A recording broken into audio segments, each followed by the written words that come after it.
The kid thought he owned the world. Gold watch on his wrist, loud voice across the restaurant, and zero respect for anyone around him. But then he said the wrong thing to the wrong man. A mafia boss, sitting just a few tables away, lifted his head slowly. The entire room went silent. Everyone expected violence. But what the mafia boss did next shocked them all. Stay with me until the end, because this story will leave you stunned. Before we begin, don't forget to like this video, hit subscribe, and comment where you're watching from. Now let's get started. It was a Friday evening at Marcello's, the kind of upscale Italian restaurant where reservation lists stretched months ahead and silence was golden. Crystal chandeliers cast warm light over white tablecloths, and the gentle clink of silverware mixed with hushed conversations. This wasn't just any restaurant. This was sacred ground for those who understood respect, tradition, and the unspoken rules that governed certain circles in the city. At table 12 sat Vincent Romano, a man whose very presence commanded attention without him saying a word. 62 years old, silver-haired, wearing a perfectly tailored navy suit that probably cost more than most people's cars. Vincent had built his empire through decades of calculated moves, unwavering loyalty, and an iron-fisted approach to business that left no room for disrespect. Tonight he was dining quietly with his wife, Maria, celebrating their 38th wedding anniversary. The restaurant staff moved around their table like dancers, anticipating every need without being asked. But the peaceful atmosphere was about to be shattered. 3 tables over, 18-year-old Brandon Kellerman was making his presence known in the worst possible way. Fresh out of prep school with daddy's credit card burning a hole in his wallet, Brandon had never learned the meaning of humility. His father, Richard Kellerman, owned a chain of luxury car dealerships and had spent Brandon's entire life buying his way out of every consequence. Tonight was supposed to be a celebration dinner for Brandon's acceptance into an Ivy League college, a spot his father had essentially purchased with a hefty donation. Brandon's voice cut through the restaurant's refined ambiance like a chainsaw through silk. "This wine is garbage," he announced, loud enough for half the dining room to hear. "Do you people even know what quality means? My dad pays more for a bottle at home than this whole meal costs." The sommelier, a distinguished gentleman with 30 years of experience, stood frozen beside their table. His face flushed red, but he maintained his professional composure. "Perhaps sir would prefer to see our reserve collection," he offered quietly. "Perhaps you should learn what customer service means," Brandon shot back, his voice dripping with entitlement. "I could buy this whole place with my trust fund. You should be grateful I'm even eating here." Other diners began to shift uncomfortably in their seats. Conversations died down as people tried to ignore the spectacle while simultaneously being unable to look away. The restaurant's manager approached the table, his hands clasped nervously behind his back. Vincent Romano's fork paused halfway to his mouth. He set it down slowly, his dark eyes focusing on the commotion with the intensity of a predator sizing up its prey. Maria placed her hand gently on his arm, feeling the tension radiating from her husband's body. She'd seen that look before, and it never ended well for whoever had triggered it. "Everything all right over there?" the manager asked Brandon's table, his voice strained with forced politeness. Brandon leaned back in his chair, a smirk spreading across his face. "Actually, no. Your staff is incompetent. The food is mediocre, and this whole place feels like it's stuck in the Stone Age. Maybe it's time for new management, don't you think?" The manager's face went pale. What Brandon didn't know, what his privileged bubble had shielded him from understanding, was that Marcello's wasn't just any restaurant. It was Vincent Romano's restaurant. He'd owned it for 15 years, ever since he'd helped the original owner's family through some very difficult financial troubles. The staff weren't just employees, they were family. The sommelier Brandon had just humiliated had been working there since the place opened. The manager he was now insulting had a daughter whose college tuition Vincent had personally paid for. Brandon's girlfriend, Jessica, tugged at his sleeve. "Maybe we should just order something else," she whispered. sensing the shift in the room's energy. "Don't be ridiculous," Brandon said, brushing her off. "These people need to learn their place. My father could shut this dump down with one phone call." That's when Vincent Romano stood up. The movement was deliberate, measured, like a mountain deciding to relocate. Every conversation in the restaurant ceased instantly. Waiters froze mid-step. Even the kitchen sounds seemed to fade. Vincent was not a large man in stature, but his presence filled the room like smoke filling a closed container. 40 years of commanding respect had given him an aura that was impossible to ignore. He began walking toward Brandon's table, his Italian leather shoes making soft clicks against the marble floor. Each step seemed to echo louder than it should have. Other diners instinctively leaned away, creating an invisible path. The air itself seemed to thicken with anticipation. Brandon, oblivious to the gravity of his situation, looked up as the older man approached. "Can I help you, Grandpa?" he said with a cocky grin. "If you're looking for the early bird special, I think you're in the wrong place." The insult hung in the air like a death sentence. Several people actually gasped. A waiter dropped a glass, the crash echoing through the silence. Even the background music seemed to stop. Vincent stopped directly beside Brandon's table, his hands clasped calmly behind his back. When he spoke, his voice was barely above a whisper, but somehow everyone in the restaurant heard every word. "Young man," Vincent said, his Italian accent lending gravity to each syllable, "do you know where you are?" Brandon laughed, the sound sharp and grating. "Yeah, some overpriced pasta joint that's clearly seen better days. Why, do you work here or something?" The question revealed just how completely unaware Brandon was of his surroundings. Vincent Romano's reputation extended far beyond the restaurant industry. His name was spoken with reverence and fear in boardrooms, back alleys, and everywhere in between. But Brandon existed in a world where daddy's money solved every problem, and consequences were just theoretical concepts. Vincent's expression didn't change, but those who knew him well would have recognized the subtle tightening around his eyes. It was the same look he'd worn during hostile takeovers, during negotiations where fortunes hung in the balance, during moments when respect was demanded and freely given. "I see," Vincent said quietly. "And what is your name, young man?" "Brandon Kellerman," he replied arrogantly. "My dad owns Kellerman Motors. Maybe you've heard of it? We probably make more in a week than this place sees in a year." Vincent nodded slowly, as if filing away this information for future reference. The restaurant remained frozen in anticipation, every person holding their breath for what would come next. "Kellerman Motors," Vincent repeated, his voice carrying a weight that made the words sound like a judgment. "Yes, I know your father's business very well." What Brandon didn't realize was that Vincent Romano knew everyone's business in the city. He made it his job to know. Information was power, and power was everything. Richard Kellerman's dealership empire had grown rapidly over the past decade, perhaps too rapidly for some people's comfort.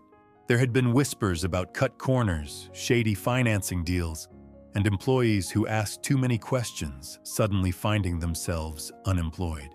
Vincent stepped closer to the table, his presence now looming over Brandon like storm clouds gathering before lightning strikes. The young man's arrogance began to waver slightly, though he tried to maintain his cocky demeanor. "You know what I find interesting about your father's success?" Vincent continued, his tone conversational but somehow menacing. "How quickly some people forget who helped them when times were tough." Brandon shifted in his seat, confusion flickering across his face. Jessica grabbed his arm harder now, her instincts screaming danger even if she couldn't identify the source. "I don't know what you're talking about, old man," Brandon said, though his voice had lost some of its earlier bite. "But you're interrupting our dinner." Vincent smiled then, but it wasn't the kind of smile that reached his eyes. It was the smile of a chess master who just realized his opponent didn't even know they were playing chess. "Your father never told you about the loan, did he?" Vincent asked quietly. 15 years ago, when the banks wouldn't touch Kellerman Motors because of some unfortunate accounting discrepancies, when your family was about to lose everything, including that fancy house in the hills where you grew up. Brandon's face went pale. He'd never heard this story. Never knew there was a time when his family faced financial ruin. In his world, money had always been infinite, problems always solvable with a checkbook. $2 million, Vincent continued, each word dropping like stones into still water. That's what it took to save your father's business. And do you know who provided that money when no legitimate institution would? The restaurant remained frozen in tableau, every person understanding they were witnessing something significant. The sommelier Brandon had insulted stood perfectly still, his eyes wide with a mixture of fear and anticipation. The manager had stepped back, giving Vincent space to work. Brandon's mouth opened and closed like a fish gasping for air. The comfortable bubble of privilege that had surrounded him his entire life was suddenly punctured, and reality was rushing in through the hole. "I made one simple request when I helped your family," Vincent said, his voice growing even quieter, forcing everyone to strain to hear. "Respect for the people who work hard, for the establishments that serve their community with pride, for the traditions that built this city." He gestured around the restaurant with one hand, encompassing everything from the hand-painted murals to the staff who stood watching with bated breath. "This restaurant employs 37 people. They have families, mortgages, dreams. The sommelier you insulted has been perfecting his craft for 3 decades. The manager you threatened has worked here since he was 16 years old, putting himself through night school to support his mother." Brandon tried to speak, but no words came out. The weight of his ignorance was crushing down on him like a physical force. Vincent reached into his jacket pocket, and several people in the restaurant tensed. But what he pulled out wasn't what anyone expected. It was a simple leather notebook, worn smooth from years of use. He opened it to a specific page and showed it to Brandon. "Kellerman Richard," Vincent read aloud. "Principal, $2 million. Interest, standard rate. Terms, to be paid when called upon. Collateral, respect for the community that supported your growth." Brandon stared at the page, his hands shaking slightly. The numbers were there in black and white, written in Vincent's precise handwriting. This wasn't some elaborate bluff or intimidation tactic.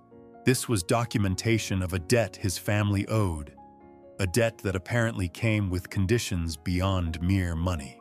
"Now," Vincent said, closing the notebook and returning it to his pocket, "it seems to me that the collateral has been violated. The respect clause has been broken, which means, young Mr. Kellerman, that the entire debt becomes immediately payable."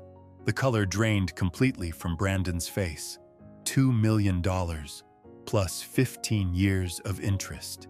Even his trust fund couldn't cover that kind of money. Not immediately. Vincent turned to address the sommelier, his voice warm and respectful. "Antonio, please accept my apologies for this young man's behavior. Your expertise and service have always been exceptional." Antonio nodded gratefully, his dignity restored with those simple words. Then Vincent addressed the manager. "Marco, I believe this table may need to settle their bill and leave. Perhaps they would be more comfortable dining elsewhere." But Vincent wasn't finished. He turned back to Brandon, who was now sweating despite the restaurant's perfect climate control. "However," Vincent said, and the single word carried the weight of possibility, "I am not an unreasonable man. I believe in second chances, in the power of education. So I'm going to offer you a choice, young Mr. Kellerman." Brandon looked up hopefully, grasping at any lifeline thrown his way. "Option 1, Vincent continued. "We call this debt immediately due. Your father's business gets liquidated to pay what's owed. Your family loses everything they've built. Your college fund disappears. Your trust fund gets seized. Your comfortable life ends tonight." The words hit Brandon like physical blows. Everything he'd taken for granted, everything he'd assumed would always be there, suddenly hung in the balance. "Option 2, Vincent said, his voice taking on a different tone. "You learn what respect means. Not just the word, but the action, the commitment, the daily choice to treat others with dignity." Brandon found his voice at last. What? What do you mean? Vincent smiled again. But this time there was something almost paternal in his expression. You will work here, in this restaurant, for the next 6 months. Not as punishment, but as education. You'll start in the kitchen, washing dishes. You'll learn every position, from busboy to server to host. You'll understand what it means to earn respect through service. The proposition hung in the air like incense, heavy and transformative. Work in a restaurant? Brandon had never worked a day in his life, never had to earn anything through his own effort.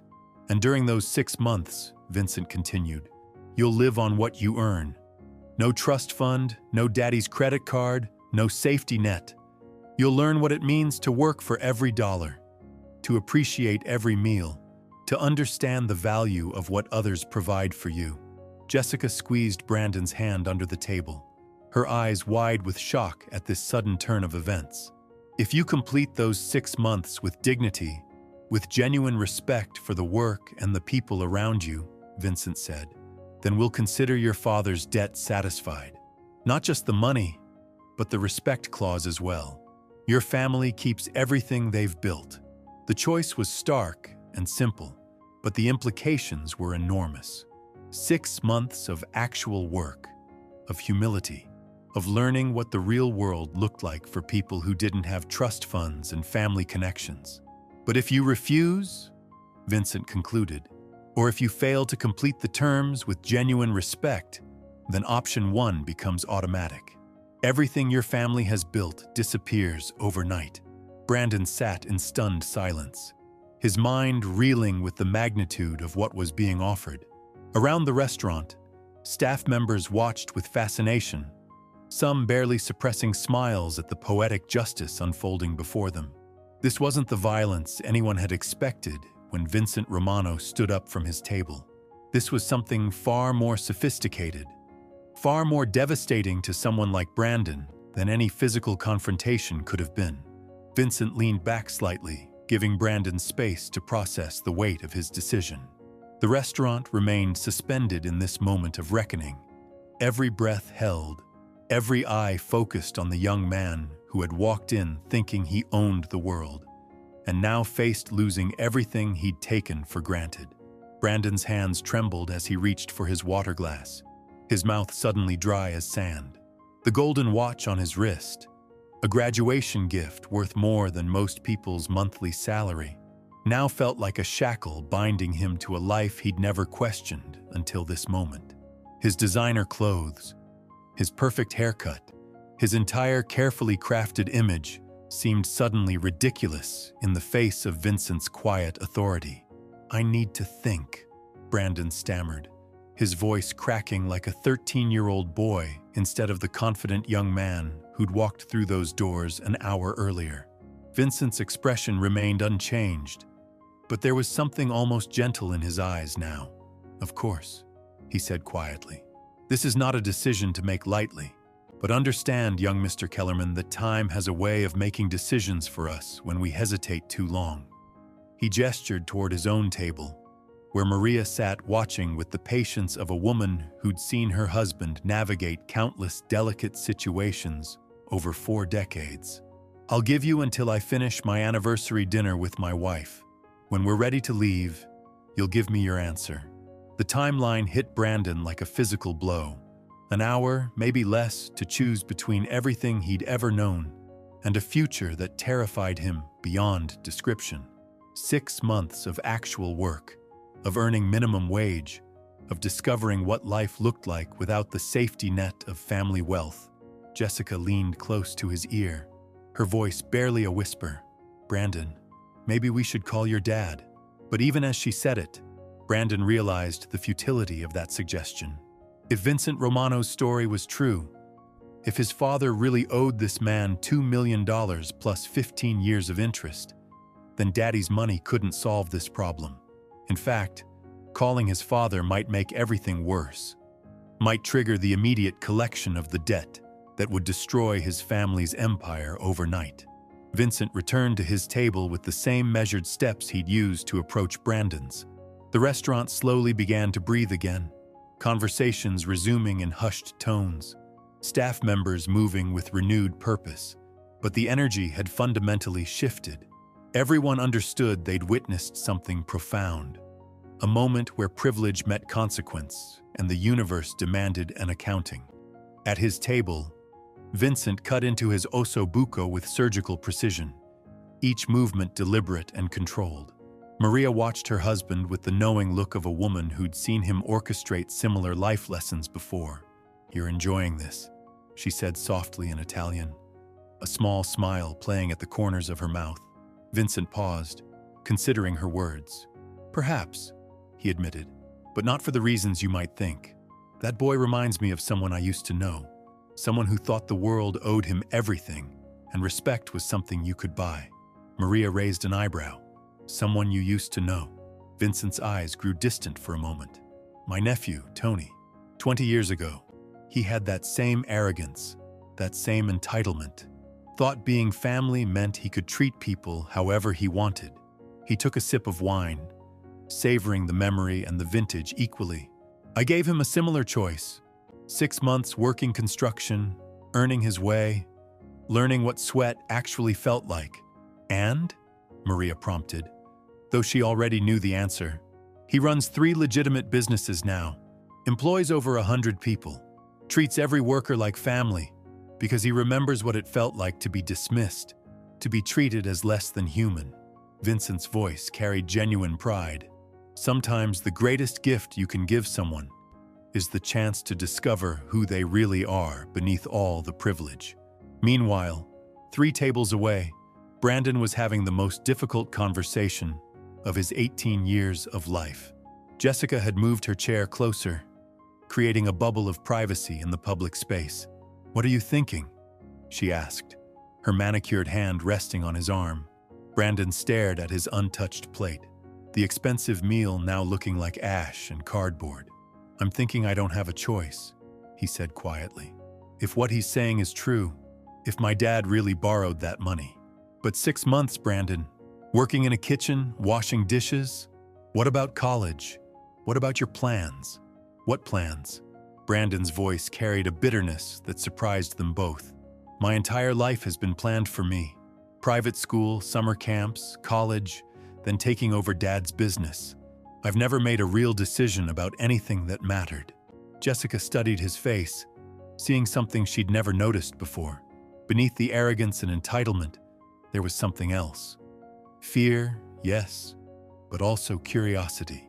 As if part of him was genuinely wondering what it would feel like to earn something through his own effort. "You're actually considering this," she realized. Brandon nodded slowly. "Maybe I need to find out who I am when Daddy's money isn't there to solve every problem."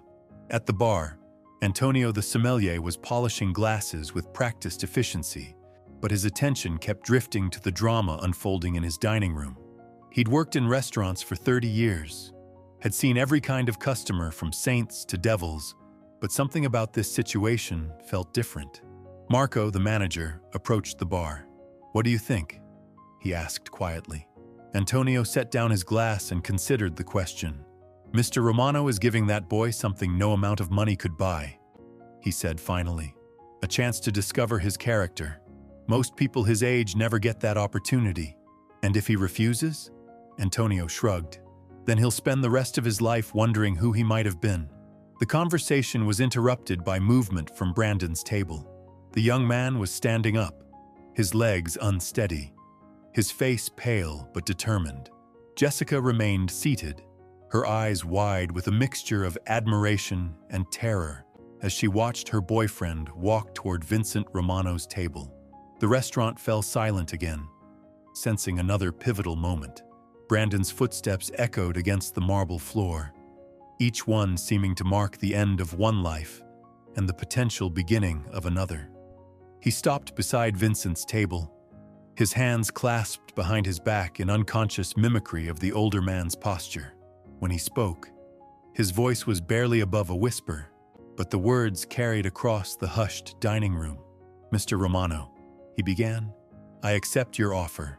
Vincent didn't look up immediately, continuing to cut his meat with the same methodical precision. When he finally raised his eyes to meet Brandon's, There was something that might have been respect flickering in their depths. "You understand the terms?" Vincent asked quietly. 6 months, starting at the bottom, living on what I earn, learning what real work means. Brandon's voice grew stronger with each word. "And if I complete it with genuine respect for the work and the people, my family's debt is forgiven." Vincent nodded slowly. "And if you fail or quit," Brandon swallowed hard, "my family loses everything. Then we have an agreement." Vincent extended his hand, and Brandon shook it, sealing a bargain that would change everything he thought he knew about himself. The handshake seemed to release the tension that had gripped the restaurant for the past hour. Conversations resumed.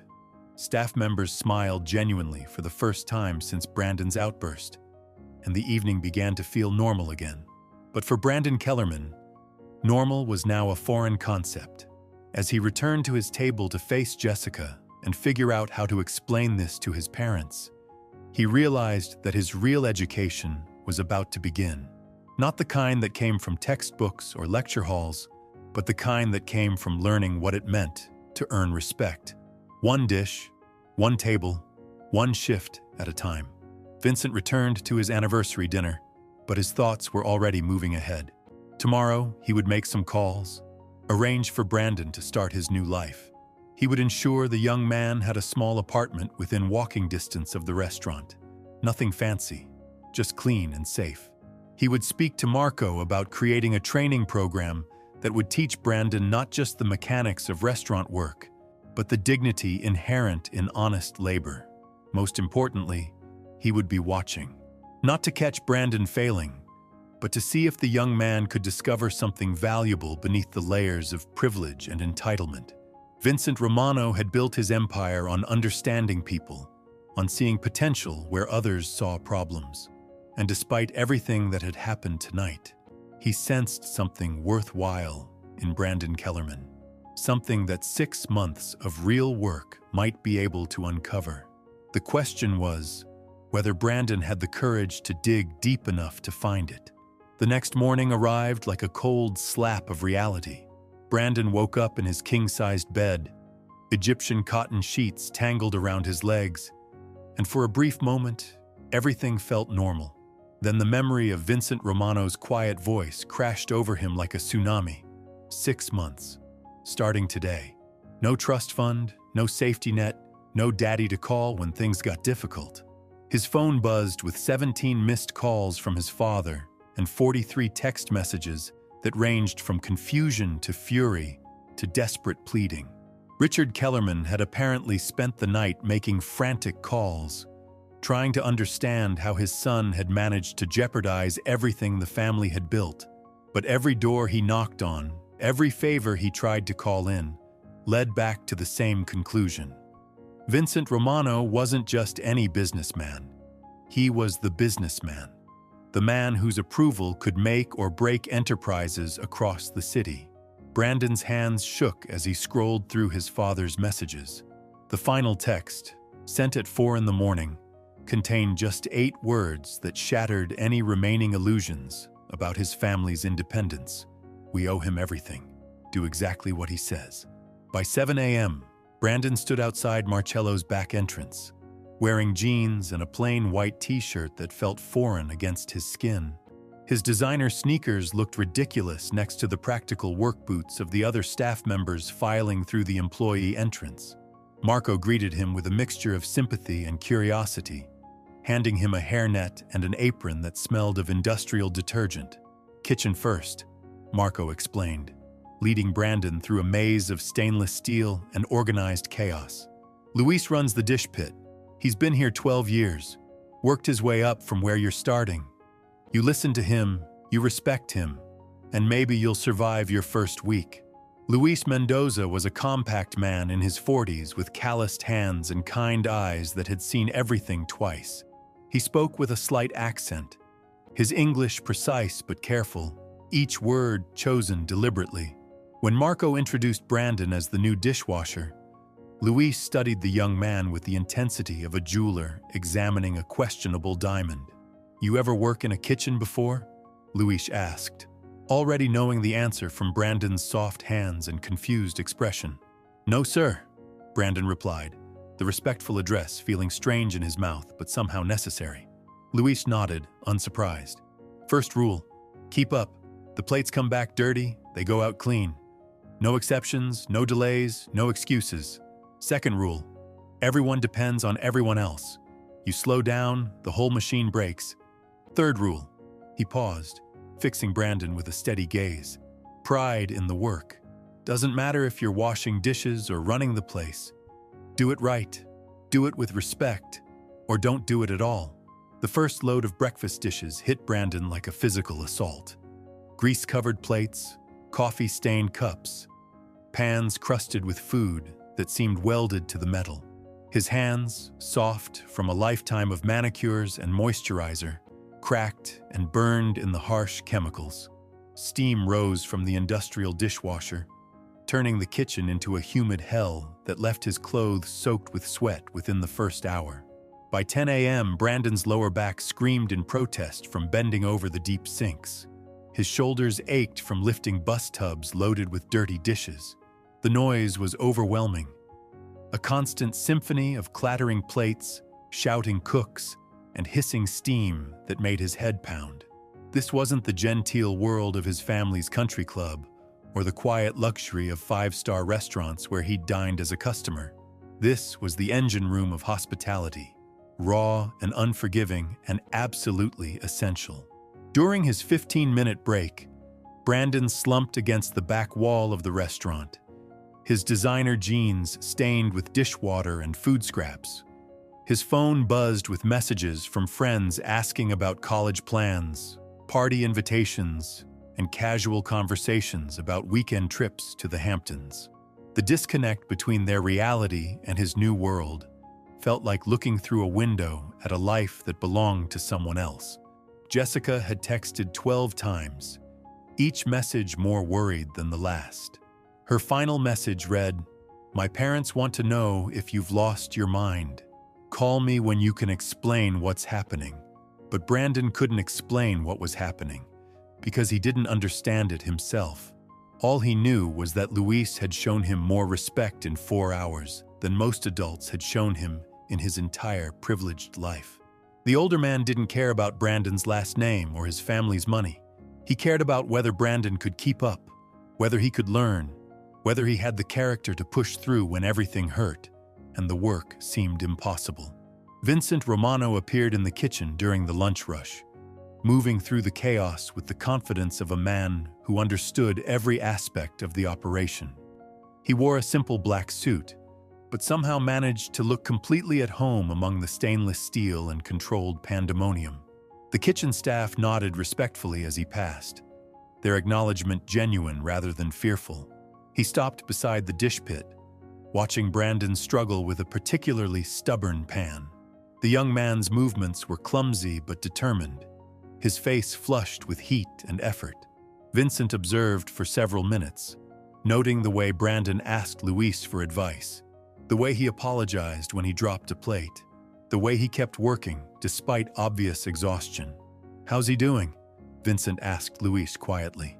6 months later, Brandon Kellerman stood in Marcello's dining room wearing a crisp server's uniform, his hands steady as he carried plates with practiced grace. The arrogant kid who'd once thrown insults at hard-working staff was gone, replaced by a young man who understood that respect isn't inherited, it's earned. Vincent Romano watched from his usual table, a slight smile crossing his face as Brandon thanked a customer with genuine warmth. Sometimes the greatest punishment is actually the greatest gift, a chance to discover who you really are when everything else is stripped away. What started as consequence became transformation, proving that even the most entitled soul can find redemption through honest work and humble service.